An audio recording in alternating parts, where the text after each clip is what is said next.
Вечерва ќе се ратификува Преспанскиот договор. Ципрас брои мнозинство, а опозицијата ќе го одолговлекува гласањето.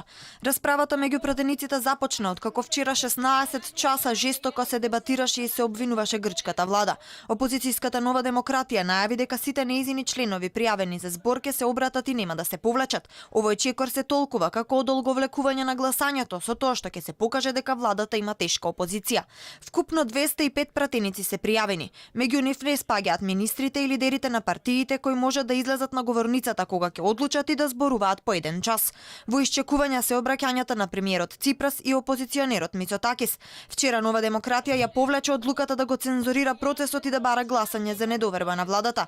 Ке зборува и поранешниот премиер на Грција Андонис Самарас, кој е голем противник на преговорите и Преспанскиот договор. Според најавите, седницата може да заврши дури на полнок или во раните утрински часови. Писмо со критики за ратификација на договорот во време на политички поделби стигна и од екс-премиерот Костас Караманлис. Владата треба да ја почитува сензитивноста на моментот и да ги послуша легитимните интереси на огромното мнозинство на граѓани и да се раководи според основниот национален консензус.